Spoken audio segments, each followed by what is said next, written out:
he or she would tend to force the particular view upon everybody else and say, no, obviously it isn't what you say it is. Look, it's perfectly clear that it's that. So we are living in a Rorschach blot. Only urban people have difficulty in realizing this. Because urban people live in a straightened out world. And we call them straights or squares.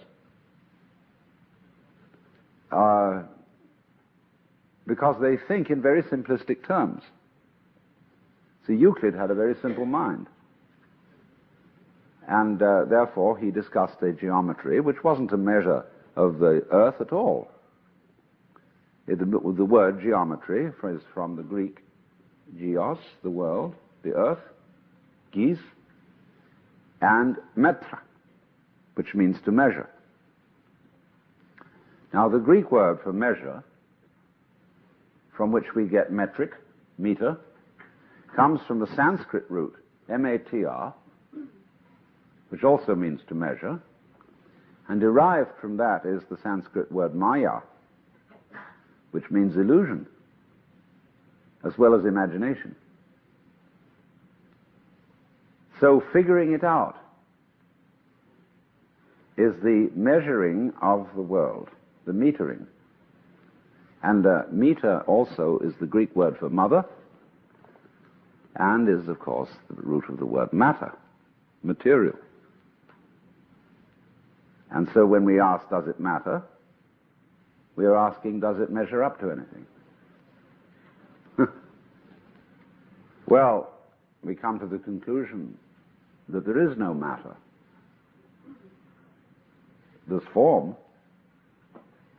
It's the form that matters, or you could say the universe is a matter of form. And in Sanskrit, there is no word for matter. The word rupa, which is used for the material or physical world, means form. And so you get Namarupa as the full name for what we call physical reality. Nama means name, Rupa form, so it is named form. And so Lao Tzu, writing the Tao Te Ching, says the nameless, or the no name, is the basis of heaven and earth. But the named is the mother of 10,000 things. So, in the sense then of this, you can understand the saying, in the beginning was the Word. All things were made by him, and without him was not anything made that was made. Because you don't get things until you start naming. Because then you point out on the universal Rorschach blot, this wiggle. What do you mean, this wiggle? Where does one wiggle begin and the other end? Well, this is a matter of arbitrary definition. Where does your head end and your neck begin? Here, here, here, here, here. Well, where is it? We know vaguely. But you can't be precise about it, because you can look at the head and the neck as continuous. You start here and say, well, it's all one thing up from here to here, see? Or you can start here and say, no, it's all one thing from here to here, etc. Because it's all arbitrary. And the value of it is that by description and by conventional decisions as to where to draw the line, we can communicate in language. And this is socially valuable. But we must not be deluded by what we're doing. Because if we do truly believe that the world is a lot of separate things, we believe that we can take them apart and have this without that. And so when you apply this, say, to medicine, and you get a medical specialist who knows all about the heart and nothing about the lungs. He starts interfering with the human body as if it were an automobile with replaceable parts. He says, well, we'll take this out. Just have to do a little mechanical work, get a wrench and a screwdriver and so on, only the surgical equivalents, and we'll take this out. So there's a tumor, and we take it out. All right, if he's not terribly careful, a metastatic consequence follows, that some of the cancerous cells will go into the bloodstream through the cutting, and the cancer will spread all over the body. Or if you start fiddling around with people's glands and give them certain medicines to stimulate this gland or to cool its operation in some way, you upset a balance which runs through the whole physical system.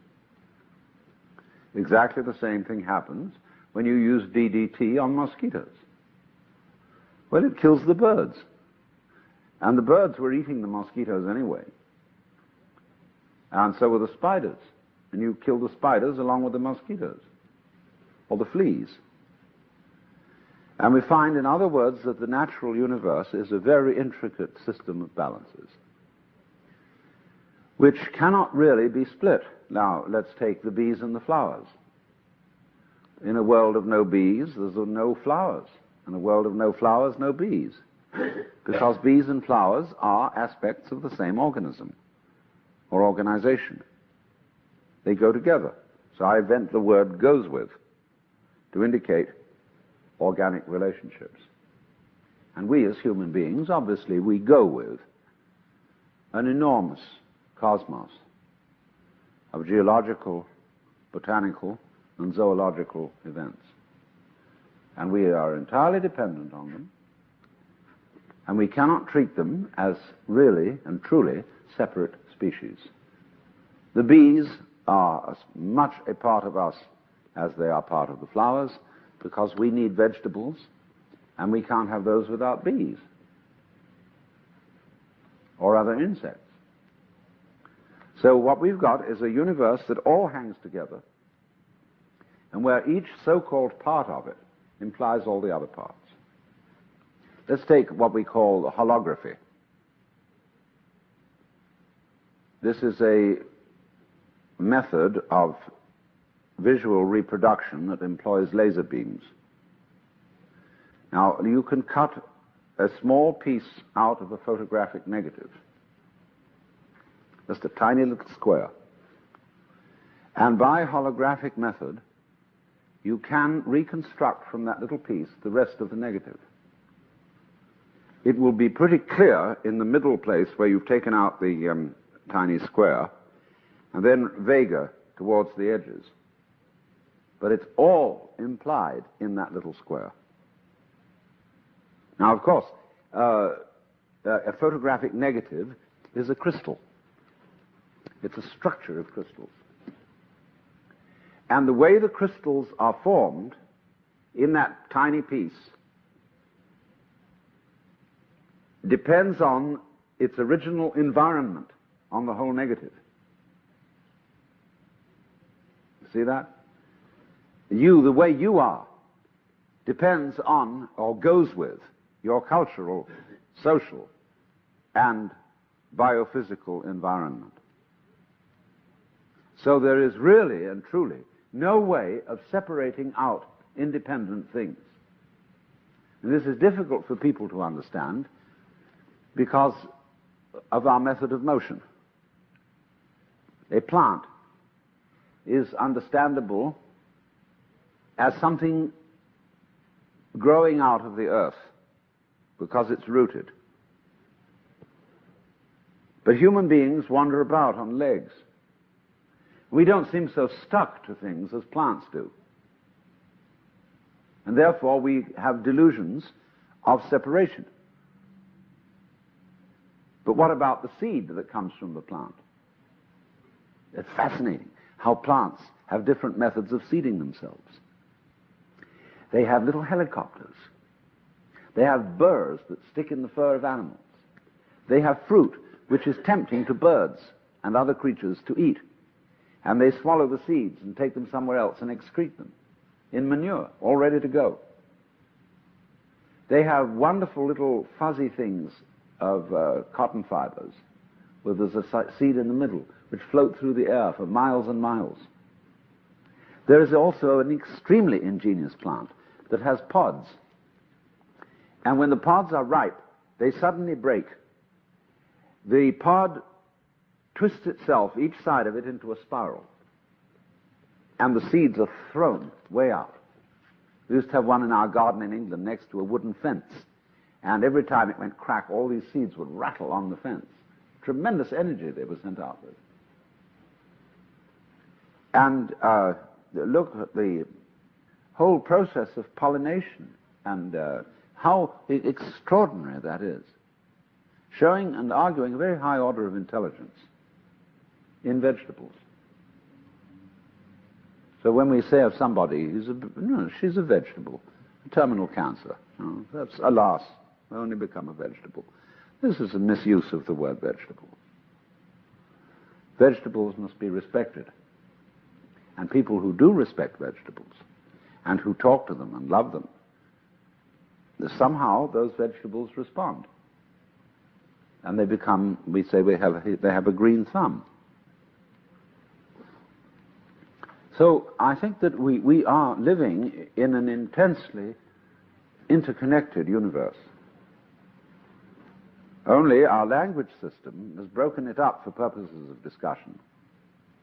And we spend so much time in discussion that we form the false impression that the world is broken up in the way that language breaks it up, and it isn't.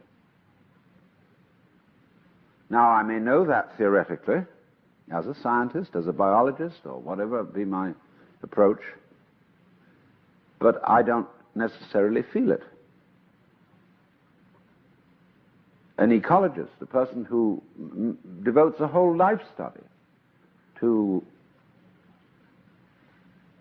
realizing the interdependence of everything in the world, is in private life still a Christian ego. That is to say, a separate soul inside his bag of body. That's the way he feels. And we have enormous difficulty in avoiding that feeling because of our social influence on each other. Now, if you befriend, say, a group of Christians, and they may be Baptists, and for various reasons it's important for you to be a member of this group, you will eventually think their way. The most startling example of this was an experiment devised by B.F. Skinner. He would be giving a class in psychology, and he would suddenly send two students out of the room, say, "Come back when we call you." Then he would explain to the class the game rule. We're going to put two chairs here, up beside me. Chair A, Chair B. We're going to have a discussion, and these two students are going to come back. We will agree with everything that is said by the student who sits in Chair A. We will disagree with everything said by the student in Chair B. The effect of this was astounding. Because even if the student sitting in Chair A was rather inarticulate, the fact that the group agreed with everything he said made him extremely expressive and very happy. However articulate the student in Chair B, where everything was wrong with him, he got completely confused. And the only way out was for the student, either student, to explain to the class the game rules that they were playing. But you see, they didn't know these rules, and they had to be very clever indeed to deduce what was the pattern. I once got into this situation. I had a group of students come and visit me, with a faculty member in charge of them. And he was very obstreperous. He argued. He really wanted to argue. So I got the general drift of his argument, see, what sort of opinions were likable to him. And then said something that would entirely accord with that sort of opinion system. And he denied it. So I said, "Sir, you are playing a game. You are bound and determined to disagree with anything I say." And he was nonplussed.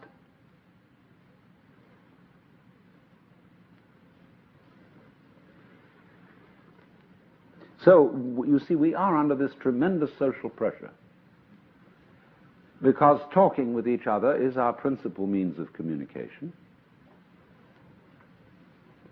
And so more and more it hypnotizes us. When you hypnotize a person, you do it chiefly by talking.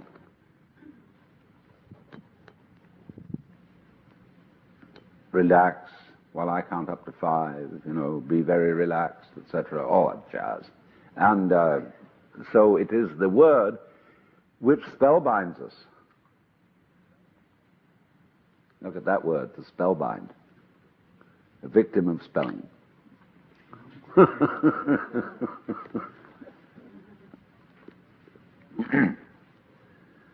And so all these conventions of language in which we think, even if we're quite illiterate people think in words just as much as literate people. In other words, an ordinary ignoramus is just as much, if not more, under the spell of words than an intellectual. Children, as soon as they're taught language, become absolutely clobbered by it and resent tremendously being called something. So if I say Johnny's a sissy, he called me a sissy. And children are absolute victims of the calendar. They want to know when it's going to happen. How soon is Christmas? How soon is my birthday? They want time to go in jerks from one festival to another because they are so poisoned by adult conceptions. They have no antibodies against them.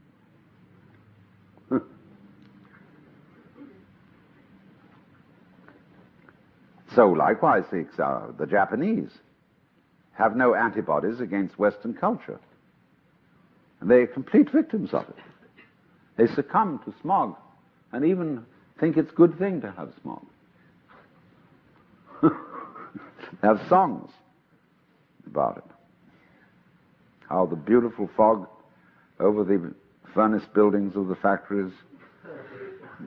Yeah. Haiku. No, this is true. I'm not kidding. In a nation of people that's supposed to be great lovers of nature. Japan is unbelievable. Go to a beach in Japan. You would think they would appreciate wonderful stretches of sand and rocks and the sound of the waves. The tide line of a Japanese beach almost anywhere around the island is a complete mess of plastic cast-offs. Sun lotion bottles, condoms, discarded sandals, anything you can imagine, just masses of it. Go to a natural beauty place where all the tourists go to look at the famous view, and the whole place is scattered with rubbish. Napkins, Kleenex, sandwich bags, cigarette packages, what have you. When you travel in Japan on the underground in Tokyo, one always imagined the Japanese very polite. And in their own setting and in their own cultural context, they indeed are. But on a subway, everything goes amok. And people are crammed in like sardines. They even have special officials to shove the crowd into, into the train. And they cannot cope with this situation that is foreign to their cultural context. So this is, what I'm saying is, watch out for your social conditioning and how your constant commerce in language with other people shapes the way in which you actually sense the world. Now, we say seeing is believing, but it is truer to say that believing is seeing. There was a very marvelous scientist of optics by the name of Albert Ames,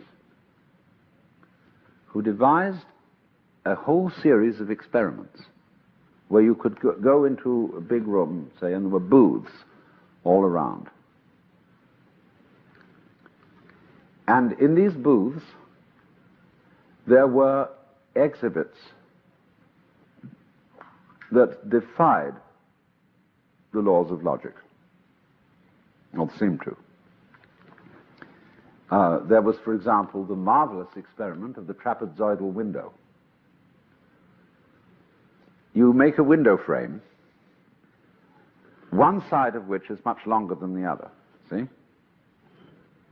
Then you suspend this on wires in such a way that an axis is formed through the perpendicular center of the frame. And on this, the frame revolves. What you see is a window frame twitching like this. It's actually going round, but it seems to be twitching. Then you put a little cube on one upper corner and color it red, see, so it'll stand out. And you see this thing twitching, but the cube unaccountably going round. Then another experiment where you're in a dark room, there's a group of people, and a little bright light suddenly appears in front of them, very small. And the operator says, will those who observe any movement of this light please account for it and describe it? So somebody says it's floating upwards. Somebody says it's now drifting off to the left, and all this conversation goes on. Then the lights are turned up, and it's shown that this point had never moved at all. It was the fixed light. So there are all kinds of things. I mean, Ames only scratched the surface of what we see because we believe in it. We see what we want to see, or what we're supposed to see, and are not really very aware of what's going on. Now, all stage magic is based on this. And this is why one can learn a great deal about mysticism from stage magic. What the magician does is he persuades you to see what you expect to see. But in the meantime does something completely unexpected. Your attention has been misdirected. He says, look at this. I want you to look at it very carefully because we don't want any hocus pocus around here. See? So I want you to examine this thing I'm showing you and be sure there's no hocus pocus. So that when you understand the nature of stage magic, you think, God damn it, how simple that was. Why didn't I see? Why was I such a fool as I overlooked this idiotically simple trick? And the best tricks are the simplest and don't involve complicated apparatus at all. The best stage magicians are the ones who will stand in the middle of a crowd of people, you know, with no stage hocus pocus or wires or trapdoors or anything like that. And right under your nose will use a pack of cards or a few coins to do things that flabbergast people totally.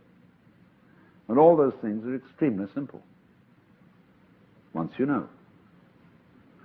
And so that's very much like being enlightened, having Satori.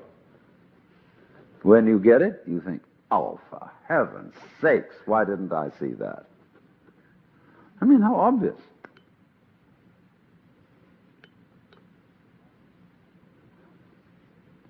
But the difficulty in communication here is that Satori, or enlightenment, is very much like seeing a joke. And then you laugh. You laugh genuinely from here. But if somebody explains it to you, you don't get the same laugh as if you saw it right off. You get a throat laugh instead of a belly laugh. So that's why people are reluctant to explain too much about it, and rather use the method whereby you will see it for yourself and then laugh, or what is the cosmic equivalent.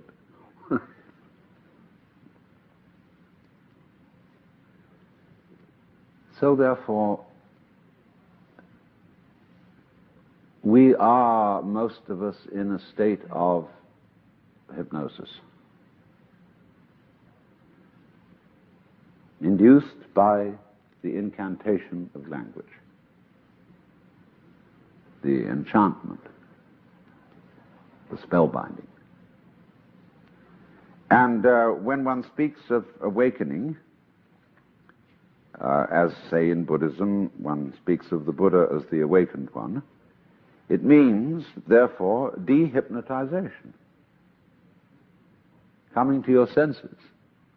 But of course, to do that, you have to go out of your mind.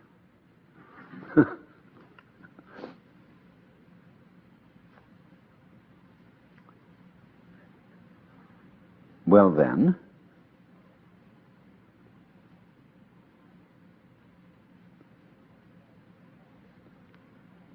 what that involves, among other things,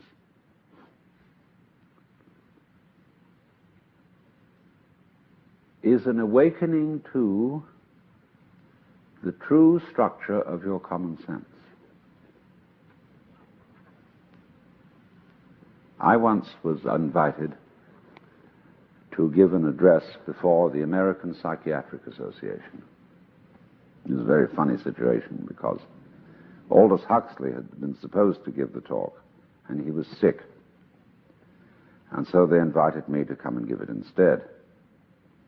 And it was on a very dangerous subject, on the use of LSD. This was many years ago. This was in 1958, when LSD was just discovered. And what was I going to say? Well, they were horrified. Would I please meet with the committee? Because they didn't want anything to be said that would somehow damage their scientific integrity. So here they were, anxious as all get out.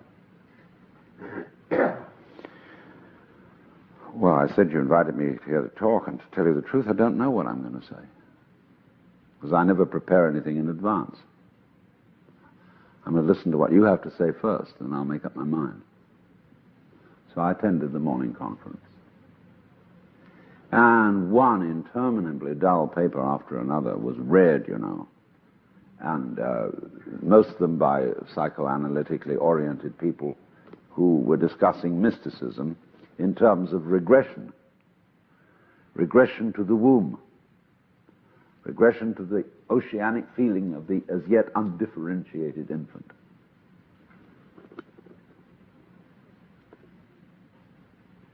So the papers went on, and it was time for lunch. And everybody was hungry and bored. So I said to the chairman, he called me to the platform. I said, how much time? Oh, he said, I don't know, let me make it 15 minutes. I said, okay. So I said to the group, now look, I know you're waiting for lunch, and this is not going to be another learned paper. It is going to be a few remarks off the cuff. We philosophers are very grateful to you psychiatrists for all your explorations into the emotional and unconscious bases of our opinions. and our views of the world. And this has been extremely informative and interesting. Now, however, the shoe is on the other foot. And we'd like to inform you of the unconscious intellectual assumptions underlying your psychiatric methods.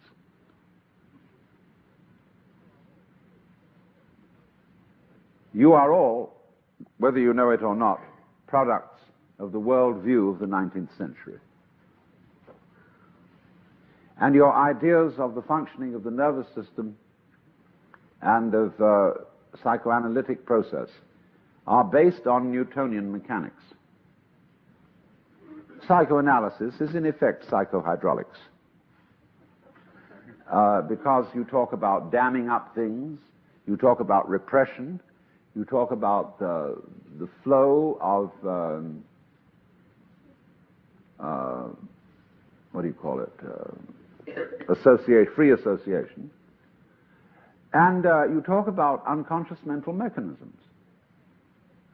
So it is clear that you are still in a Newtonian psyche, and you haven't yet graduated to a quantum psyche. And so, because of this, you have a theory which amounts to high dogma that the unconscious is stupid. And you call it libido, which is a cuss word. Libidinous. It means blind lust. And Freud used that word in parallel with Ernst Haeckel, who was a contemporary biologist, who thought that the energy of the universe was blind energy, despite the fact we have eyes. So they all had a reductionist view that human life was a complication of a force that was basically stupid, ignorant, unconscious, and immoral. Well, they said, we can't be like the Christians and attempt to beat this force into submission because it's too powerful for us. But we've got a new wrinkle. What we're going to do is we're going to do it like we train a horse. Instead of whipping it, you give it lumps of sugar. And you, well, watch out, though. You see, Freud was scared stiff of the unconscious.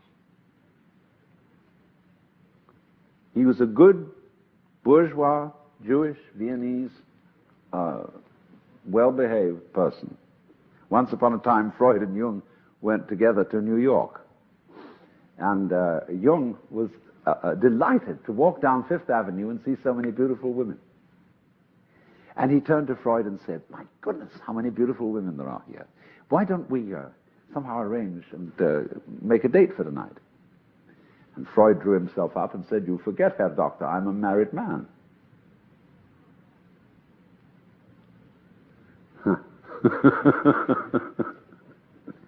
So Freud always thought that the unconscious was not really very nice. Now, he had a contemporary by the name of George Grodek. And George Grodek is very little known in this country.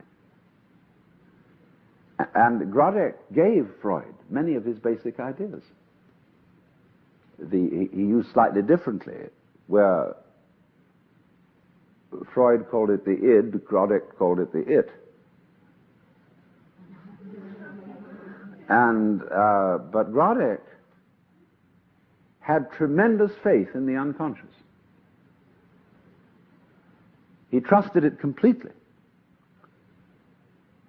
And he wrote a book called The Book of the It, which is a series of letters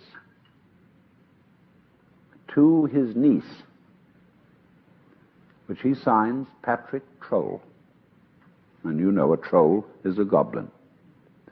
And Grodek looked like a goblin. He had very big pointed ears that stuck out, and a kind of strangely weird but benign expression. And he had a sanitarium in Baden-Baden, and there he practiced massage for people who came to him for analysis, and analysis for people who came to him for massage.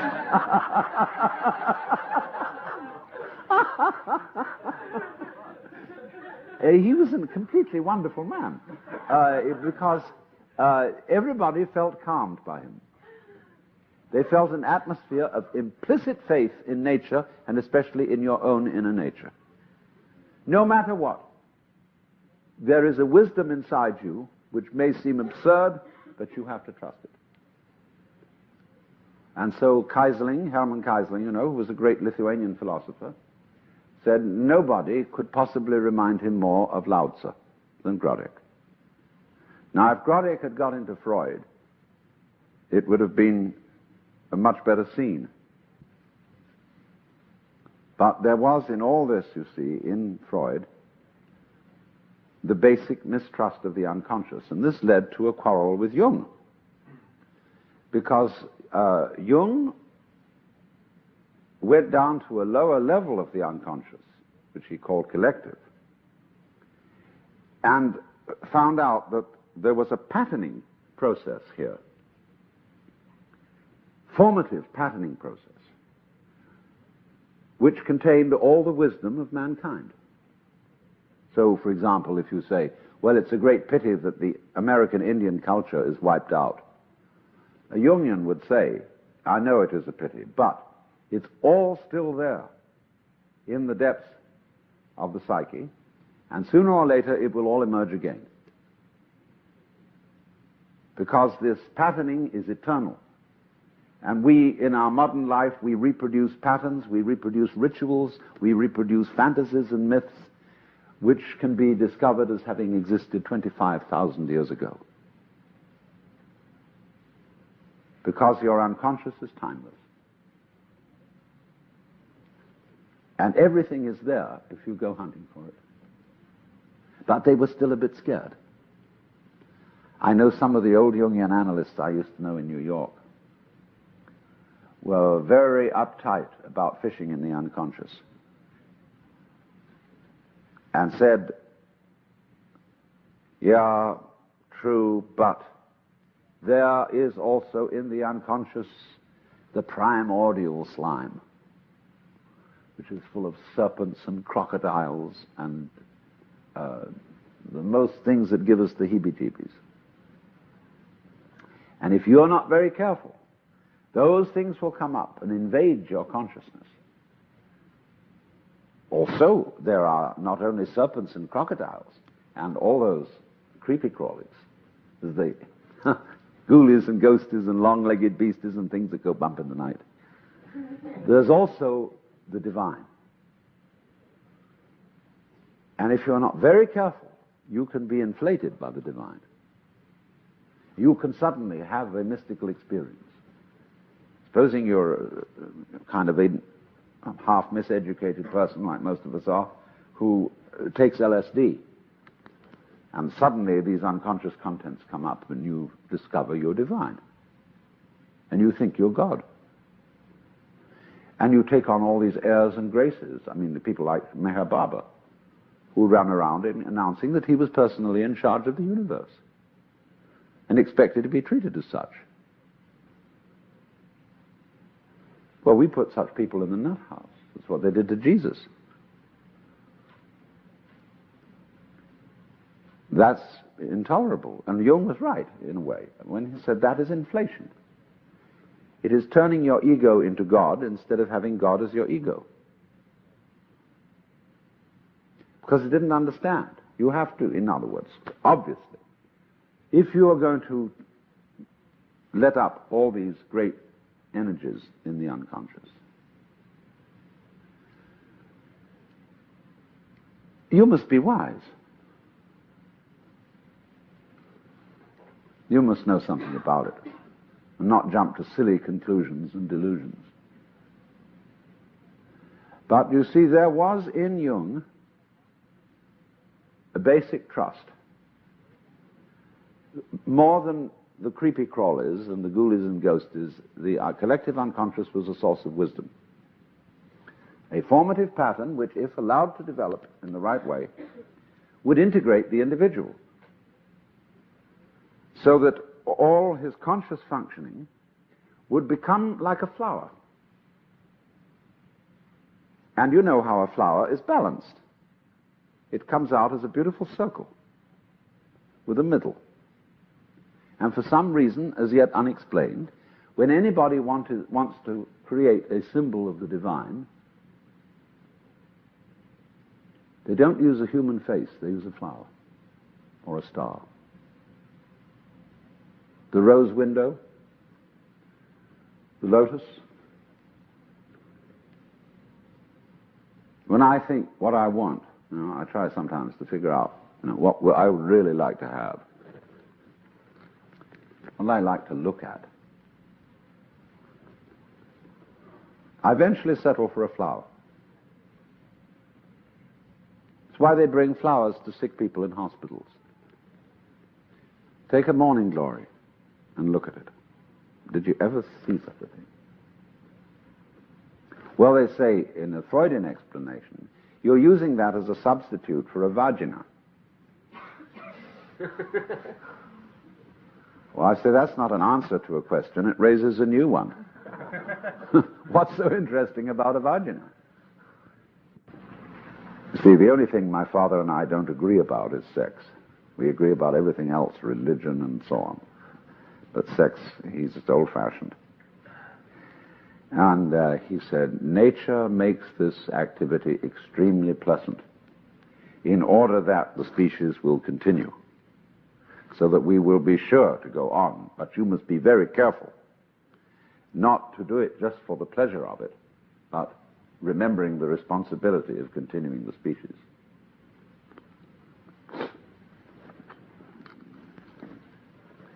Well, then we got the population bomb. And is that going to be solved by chastity? I doubt it. Taking a rather realistic view of things. No, I don't think that when I ask myself, what is the point of continuing the species, we get back to the thing I was raising this morning about survival. Why go on? What's it about? Do you live to eat, or do you eat to live? Personally, I live to eat.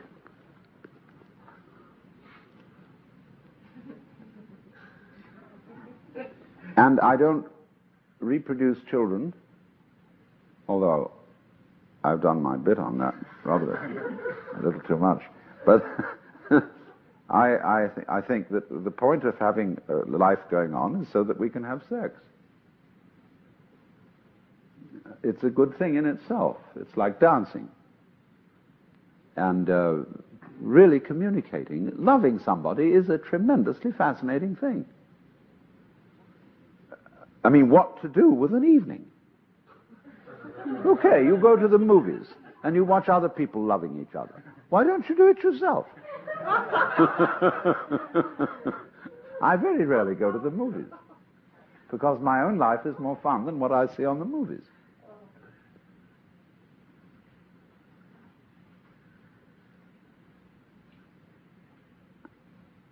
Now, will you see what I'm doing?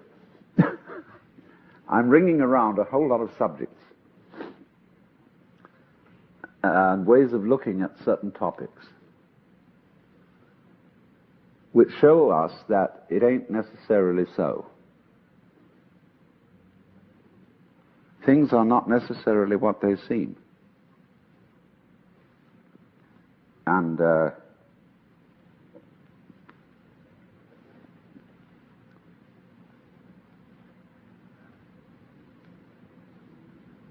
so we can get in the mood to be open-minded. Now, that doesn't mean that you're merely lax in your opinions. True open-mindedness is what I've tried to explain as mental silence, of being able to be completely surprised by reality, and to observe that it is not at all what you thought it was, or what you were brought up to believe.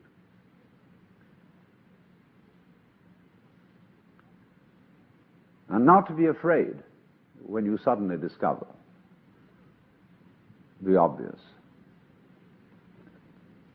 which is that the real you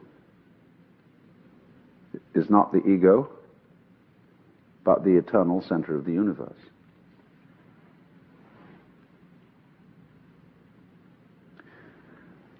Well, we'll take an intermission now.